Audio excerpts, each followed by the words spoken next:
Jadi kad OKU yang berwarna pink sekarang ni, yang sinonim dengan warna pink, so adalah kad OKU yang telah diperkenalkan mulai tahun 2011 sehingga ke hari ini, tetapi telah mengalami beberapa proses evolusi. Di mana pada awalnya kita, sebab trial and error juga, kita keluarkan kad. Saya berpeluang untuk berada daripada tahun 2011 sampai ke hari ini. Saya tahu proses perkembangan yang berlaku dalam kad OKU itulah sendiri.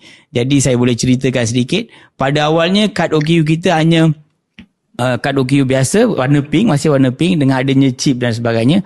Tetapi ada beberapa ciri yang masa tu belum ada. Contoh, dalam bahasa Inggeris tidak ada perkataan card for person with disabilities. Kita wujudkan selepas ada orang minta, sebab ada seorang OKU telah pergi ke Australia pada ketika itu, dan authority di sana tanya, what card is this? So bila dia kata ini card for person with disabilities, dia orang pun cadangkan, boleh tak kita masukkan juga satu perkataan dalam bahasa Inggeris mengatakan kad ni adalah untuk orang kurang upaya.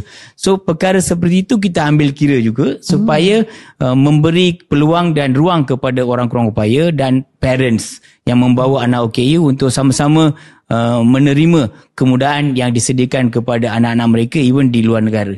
So itu proses evolusi yang telah berlaku sejak tahun 2011 dalam kad OKU. Dan sedikit tambahan maklumat juga seperti Puan Anit maklumkan tadi, Jabatan Kebajikan Masyarakat di bawahnya adalah Jabatan Pembangunan OKU telah diberi kuasa untuk membuat pendaftaran OKU.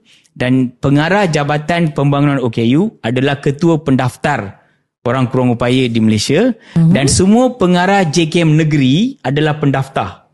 Jadi pendaftar di belakang kad OKU, kalau tuan-puan perasan, ada nama dan tanda tangan pengarah negeri.